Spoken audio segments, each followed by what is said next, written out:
प्यारे बुजुर्गों, माताओं, भाई और बहनों, हम सब किसी न किसी समय अपनी ज़िंदगी में ये ज़रूर सोचते हैं कि ज़िंदगी का मकसद क्या है, हम क्या कर रहे हैं।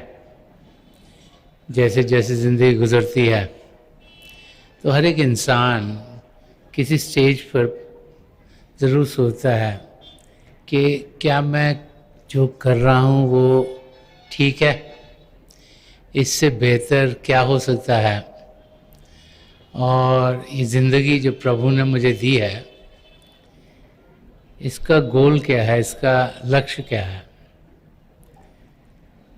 और जब इस किस्म के सवाल इंसान के अंदर उभरते हैं तो फिर उसकी यही कोशिश होती है कि उनके जवाबों तक वो पहुँचे। हम अपने धर्म ग्रंथों की ओर कदम बढ़ाते हैं, उनको समझने की कोशिश करते हैं।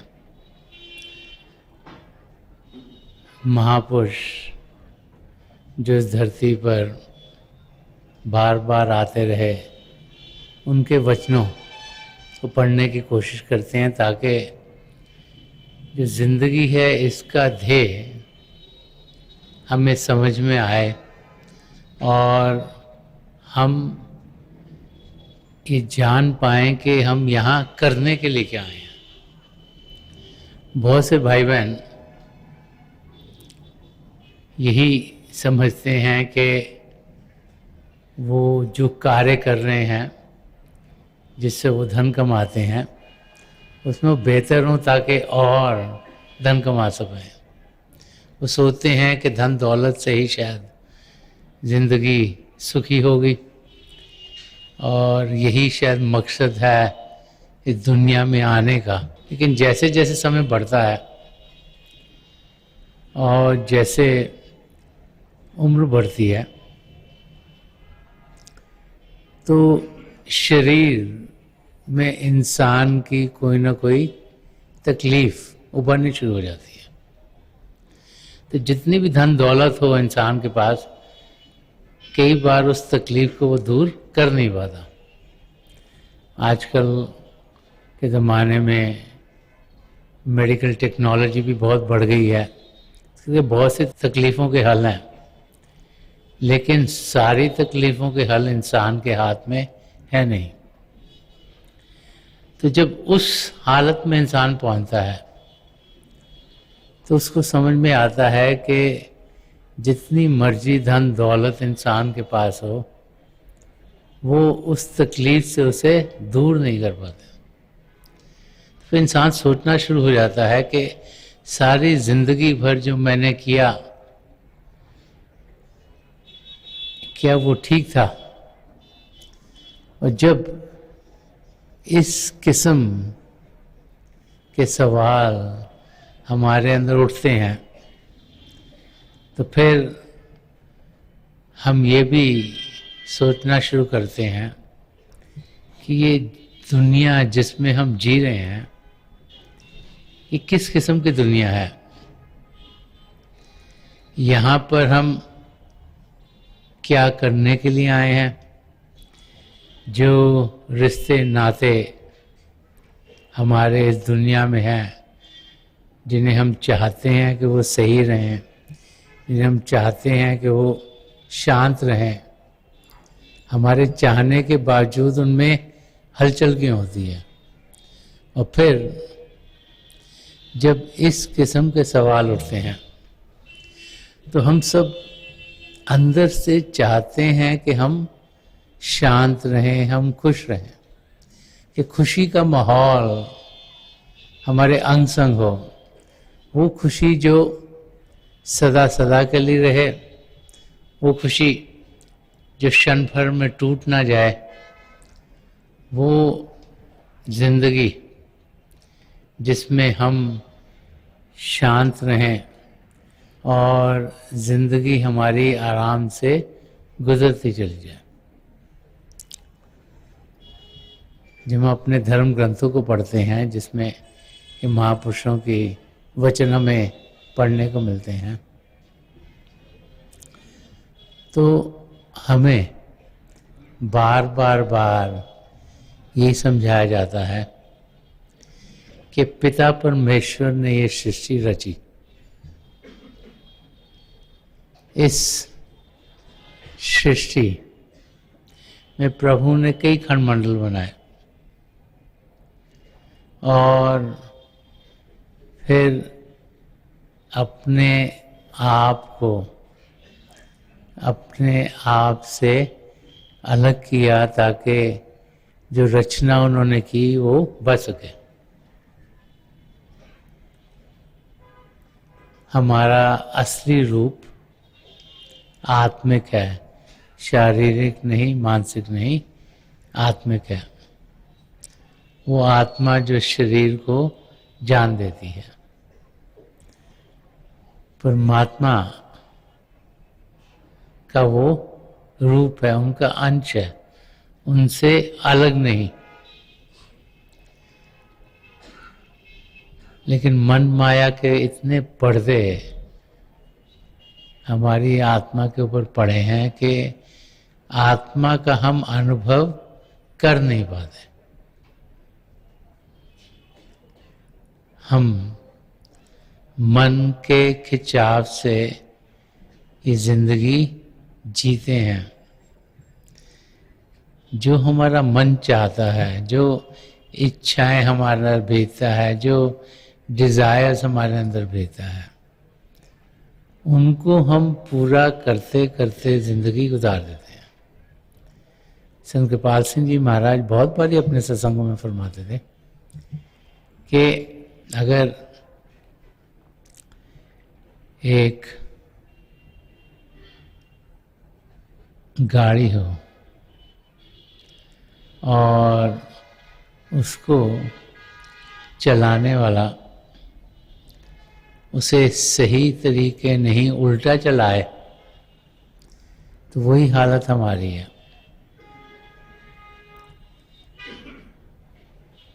इस शरीर में हमारी आत्मा बसती है, वो इसे जान देती है। लेकिन इसी शरीर में हमारा मन भी बसता है।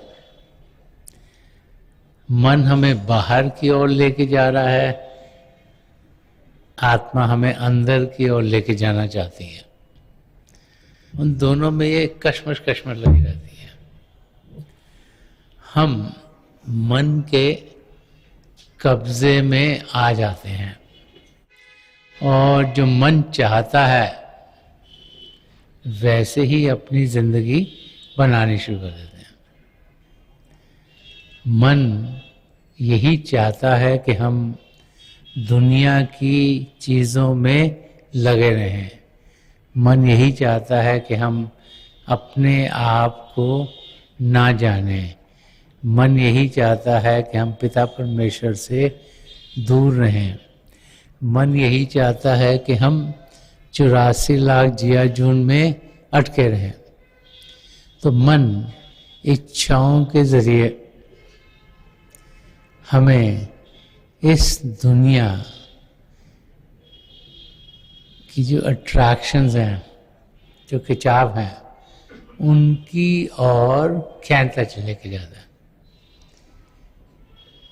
जितना ज़्यादा हम दुनिया की ओर बढ़ते हैं उतने ही हम उसमें धंसने शुरू हो जाते हैं। ये माया की दुनिया है, दलदल के माफक है। दलदल में इंसान जब फंसता है, जितने ज़्यादा हाथ पैर मारता है उतने ही और धंसता चल जाता है। तो इस दुनिया में जितना हम ध्यान देते हैं, जितना इस बाहर की दुनिया में हम बढ़ने की कोशिश करते हैं, उतना ही इस माया की दलदल में इंसान फंसता चला जाता है। एग्जाम्पल के तौर पर अगर आप पढ़ लिखने के बाद या आप किसी के लिए काम कर सकते हैं, या थोड़े सालों बाद उसके बाद इंसान सोचता है कि मैं शायद अपना बिजनेस करूंगा तो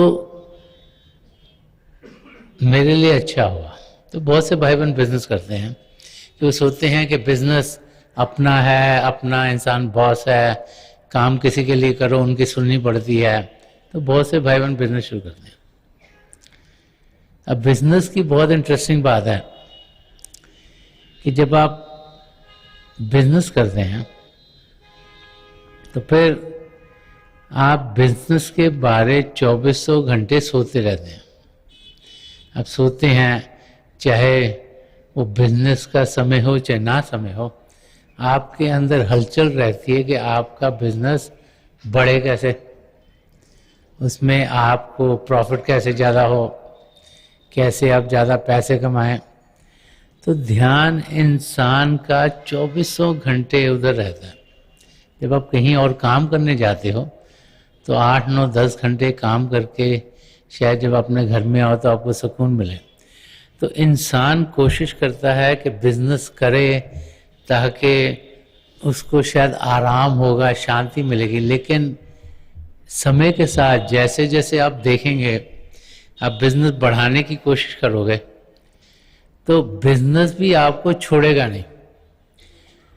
जहां आप 8, 9, 10 घंटे काम करते थे वहां आपका ध्यान 14, 15, 16 घंटे होना शुरू हो जाता है। तो पहले इंसान कहता है मेरा बिजनेस और बढ़े और बढ़े और बढ़े, फिर बिजनेस कहता है अच्छा मैं तुमको और जकड़ लेता हूँ और जकड़ लेता हूँ और जकड़ लेता हूँ, और इंसान और फंसता चला जाता है बाहर की दुनिया की चीजों में। महापुरुष ये समझाते हैं कि समय जो हमें मिला है इस शरीर में होने का, वो सीमित है, वो लिमिटेड है। वो समय 50 साल है कि 60 साल है कि 80 के 100, हर एक के लिए अलग अलग है, बस सीमित है। और उस समय के बाद इस शरीर को हम सबको छोड़ना होगा। अगर वो वाला समय हमने, जो हमारा असली गोल है, जो असली लक्ष्य है, उसकी ओर दिया नहीं, उसको पाने के लिए समय इस्तेमाल नहीं किया, तो समय तो हमारा गुजरता चल जाएगा। तो महापुरुष बार बार समझाते हैं कि जो असली गोल है उसको हम जल्दी से जल्दी जाने, उसको पहचाने, फिर अपनी जिंदगी ऐसी बनाए कि हमारे कदम उस गोल को पाने के लिए ही उठे। अगर हम यही सोचते रहे कि जिंदगी की चीजें, इस दुनिया की चीजें पाना ही हमारा गोल है, तो फिर हम समय उस ओर लगाएंगे। लेकिन जब हमें समझ आ जाए कि असली गोल क्या है, तो फिर हम अपना समय उस गोल को पाने के लिए लगाएंगे। तो महापुरुष बार बार समझाते हैं कि जो असली गोल हमारा है, जो असली लक्ष्य है इस दुनिया का, वो सिर्फ पैदा होना नहीं, बच्चे से बड़ा होना, पढ़ाई लिखाई करना, कोई काम करना या बिजनेस करना, शादी होना, बच्चे होना और फिर चल बसना, कि इसके आगे भी एक बहुत बड़ा लक्ष्य है। वो ये है कि इस रूप में होते हुए, इस मानव चोले के रूप में होते हुए हम असलियत क्या है उसकी जानकारी पा सकते हैं। अगर मन इंद्रियों के घाट पर ही जीते रहे तो सिर्फ जो उनके जरिए हम अनुभव करेंगे उसे ही हम सही सोच पाएंगे। तो इस घाट से ऊपर उठना है। सच्चाई शारीरिक नहीं, आत्मिक ज्ञान में है। सच्चाई प्रभु को जानने में है। सच्चाई अपने आप को सही रूप में पाने में है। और सच्चाई जो हमारा असली रूप है, जो आत्मिक है, जो आत्मा है, उसका मिलाप परमात्मा में कराने के लिए ही ये जिंदगी हमें दी गई है। तो उस सच्चाई का हमने अनुभव करना है। अब जब ये समझ आ जाए कि पिता परमेश्वर की सृष्टि रची हुई है, उनकी मौज में सब कुछ होता है, तो फिर उनको हम जाने कैसे, पहचाने कैसे, कहाँ पर जाके उन्हें पाएं? क्या कोई ऐसी जगहें हैं जहाँ जब हम पहुँचें तो हम पिता परमेश्वर के दर्शन करेंगे? कोई ऐसा रास्ता है जिसके जरिए हम पिता परमेश्वर को जान लें, पहचान लें? बहुत से भाई बहन तो ये सोचते हैं कि प्रभु जिसने सृष्टि रची उन्हें जानना पहचाना तो नामुमकिन है, क्योंकि वो तो असीम है, अनलिमिटेड है। उनके पास हम कैसे पहुंचेंगे? इसीलिए बहुत से लोग सोचते हैं कि प्रभु को पाना बहुत मुश्किल कार्य है। संत महापुरुष हमें समझाते हैं कि प्रभु कण कण में समाये हुए हैं, हमारी आत्मा में समाये हुए हैं। हमारी आत्मा प्रभु के महासागर की एक बूंद है कि प्रभु को पाने के लिए हमें कहीं भटकना नहीं, कहीं बाहर की दुनिया में भटकने की जरूरत नहीं है। कि पिता परमेश्वर हम सबके अंग संग हैं, हमारे भीतर हैं, हमारे अंदर हैं, और उनको जानने और पहचानने के लिए हमें कदम अंदर की दुनिया में बढ़ाने हैं। कि जैसे बाहर की दुनिया है, जिसे हम देखते हैं, जिसमें हम कार्य करते हैं, सुनते हैं, ऐसे एक अंदर की दुनिया भी है, और उस दुनिया में हम सब जा सकते हैं। संदर्शन सिंह जी महाराज, जिन्होंने बहुत कुछ रूहानियत के रास्ते के बारे में कहा, जिन्होंने बड़े प्यार से समझाया कि जिंदगी का मकसद क्या है, इंसान जीता क्यों है। वो एक जगह फरमाते हैं कि जब आदमी मुद्दाए हक है तो क्या कहें मुद्दा कहाँ है। कहने के जो गोल है उसको इंसान ढूंढ रहा है, इधर है, इधर है, पर वो तो उसके भीतर है, उसके अंदर है। कि खुदा है खुद जिसके दिल में पिना, वो ढूंढता है खुदा कहाँ है। कि पिता परमेश्वर हम सबके भीतर हैं, अंदर बस रहे हैं। हम उन्हें ढूंढने के लिए कभी यहाँ भागते हैं, कभी वहां भागते हैं, कभी वहां भागते हैं। तो महापुरुष हमें बार बार समझाते हैं कि प्रभु को जानने के लिए, उन्हें पहचानने के लिए, उन्हें पाने के लिए हमें अंदर की दुनिया में जाने का रास्ता सीखना होगा। बार बार महापुरुष फरमा गए हैं कि हम सब पिता परमेश्वर को जान सकते हैं, हम सब पिता परमेश्वर को पा सकते हैं। चाहिए क्या?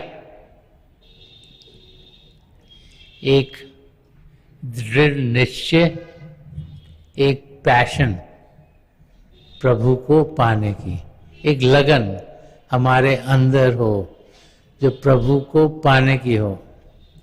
जब लगन बड़ी तीव्र होगी, तेज होगी, तो फिर हम जरूर उनको पा लेंगे। ध्यान जब पिता परमेश्वर की ओर करेंगे तो हमारे कदम तेजी से उनकी ओर बढ़ने शुरू हो जाएंगे। प्रभु को हमसे दूर नहीं,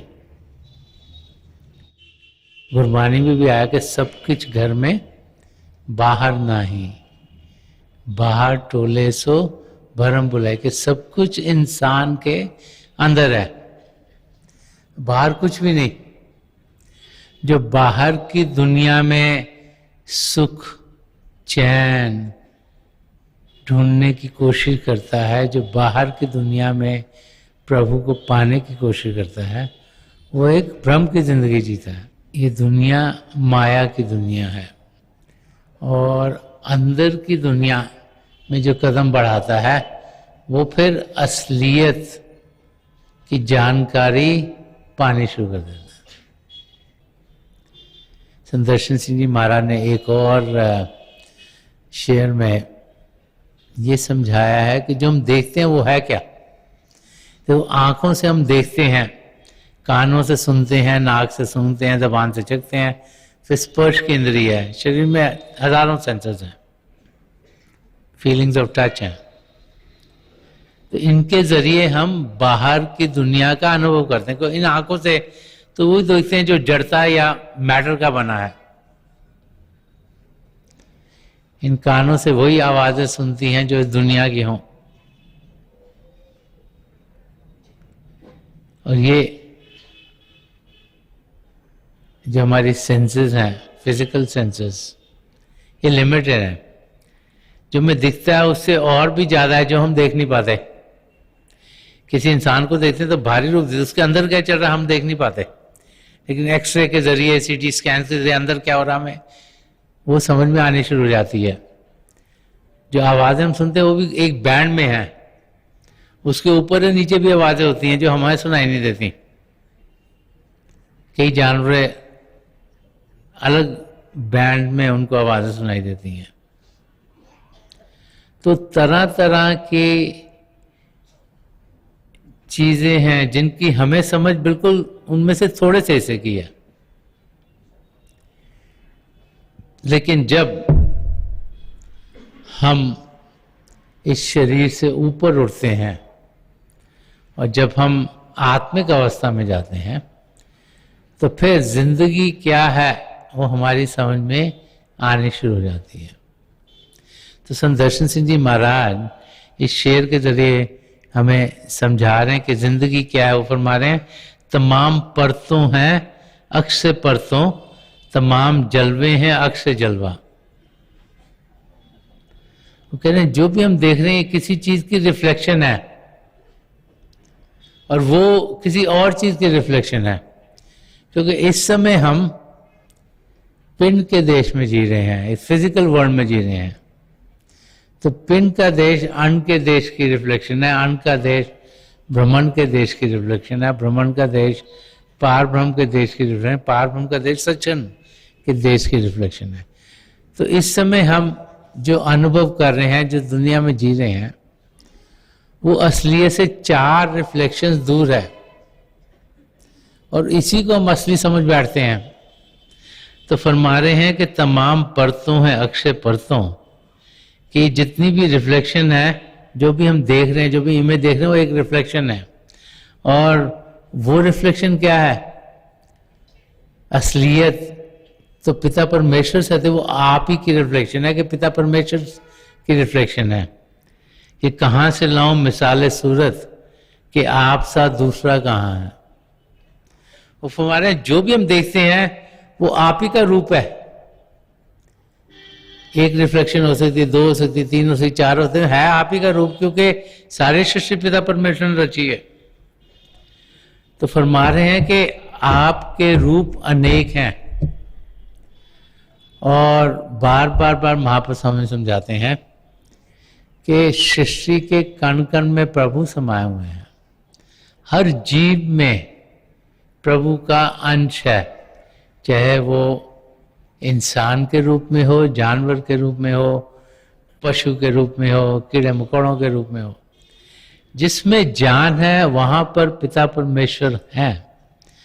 और प्रभु को पाने के लिए मानव चोला दिया गया कि इसमें सब पदार्थ प्रभु ने दिए हैं कि हम असलियत को जान पाएं और अपनी मंजिल की ओर बढ़ पाएं। इसीलिए इस शरीर में आना एक सुनहरा मौका कहा गया कि जब हम इस शरीर में आते हैं तो फिर हमें एक मौका दिया गया है असलियत को जानने का, पिता परमेश्वर को पाने का, और इसीलिए इस मौके का हम पूरा पूरा फायदा उठाएं। यही महापुरुष हम समझाते हैं कि इसे हाथ से जाने ना दें। अगर ये मौका चला गया तो पता नहीं कितने लाखों करोड़ों सालों बाद फिर से शरीर में आने का मौका मिले, कि हम इस मौके का पूरा पूरा फायदा उठाएं और हम कदम पिता परमेश्वर की ओर तेजी से बढ़ाएं। यही महापुरुष हमें समझाते हैं कि प्रभु कहीं बाहर नहीं, हम सबके भीतर है, तो अंदर की दुनिया में हम कदम बढ़ाएं। अंदर की दुनिया शांति की दुनिया है, अंदर की दुनिया प्रेम से भरपूर है। अंदर की दुनिया में जब इंसान जाता है तो वो फिर जगमग जगमग होना शुरू हो जाता है। वो फिर उस अवस्था में पहुंचता है जहां उसकी जागृति होती है, स्पिरिचुअल अवेकनिंग, आध्यात्मिक जागृति। ये हमें चाहिए, तभी हम अपने असली रूप तक पहुंच सकते हैं। तभी जो जिंदगी जीने का गोल है, जो एम है, उसको हम पा सकते हैं। अपने आप को जानने के लिए अंदर की दुनिया में कदम बढ़ाना बहुत ही ज़रूरी है। और अंदर की दुनिया में हम सब कदम बढ़ा सकते हैं। भजन अभ्यास करना, मेडिटेशन करना, ये हम सबके लिए अवेलेबल है। जब हम अपना ध्यान बाहर की दुनिया से हटाएंगे तो हमारे कदम पिता परमेश्वर की ओर तेजी से बढ़ेंगे। तुलसी साहब ने फरमाया कि दिल का हुजरा साफ कर जाना कि आने के लिए ध्यान गैरों से उठा उसके बिठाने के लिए, कि इंसान को अपने आप को पाक करना है, साफ करना है। इसीलिए एथिकल वर्च्यूज का होना, सद्गुणों का हमारे अंदर होना बहुत ज़रूरी है। और फिर ध्यान हमारा पिता परमेश्वर की ओर होना चाहिए। इसलिए हम सिमरन करते हैं। सिमरन प्रभु के नाम का जाप है। जब सिमरन करते हैं तो ध्यान प्रभु की ओर जाता है। तो जब सद्गुण इंसान के अंदर भरे हों और वो सिमरन करेगा तो उसका मन शांत होगा। जब मन शांत होगा और विचार आएंगे नहीं तो प्रभु की ज्योति के हम दर्शन करने शुरू हो जाएंगे।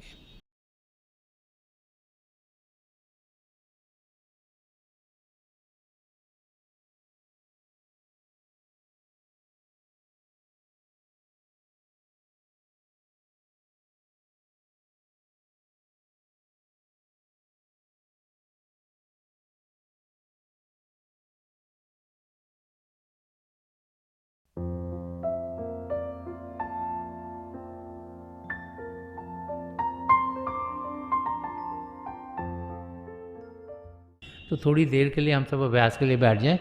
आप जहाँ भी बैठे आराम से बैठेगा, अपनी आंखें बंद कर लीजिएगा। ये जो आई बॉल्स आँखों को डेलें सीधे सामने होनी चाहिए, जैसे 8-10 इंच आपके सामने फोकस हो। तो आंखें बंद करते ही वो भाई बहन जिन्हें नाम की देन मिली है, आप सिमरन कीजिएगा। और वो भाई बहन जो यहाँ नए हैं, आप पिता परमेश्वर के किसी भी जाति नाम का जाप कर सकते हैं। जाप मन ही मन करना है, ऊंचा नहीं दोहराना। आपके सामने रोशनी खुलनी शुरू हो जाएगी। शुरू में हो सकता है रोशनी के चिन्ह हो, रोशनियाँ टिकी हुई हों, रोशनियाँ किसी भी रंग की हो सकती हैं, लाल, पीला, नीला, हरा, संतरी, सफ़ेद, कोई भी रंग हो। जो कुछ भी दिखता है उसके बीच में देखिएगा और बहुत से नज़ारे आपको देखने में मिलेंगे। मेरी प्रभु के चरण कमलों में जो पिछली सेंचुरी के महापुरुष हैं, हजूर बाबा सावन सिंह जी महाराज, परम संत कृपाल सिंह जी महाराज, दयाल पुरुष दर्शन सिंह जी महाराज की चरण कमलों में यही प्रार्थना है कि जो जो हम सबके लिए बेहतर हो वही हमारी ज़िंदगी में ढले। इन महापुरुषों की इतनी दया में रहो कि हम सब के साथ जुड़ें और अपने भीतर प्रभु की ज्योत के दर्शन कर पाएँ। थोड़ी देर में मैं आपको इस बैठक से उठाऊँगा और मेरी शुभकामनाएं आप सबके साथ हैं।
छोड़ दीजिए जी, प्लीज़ लीव ऑफ।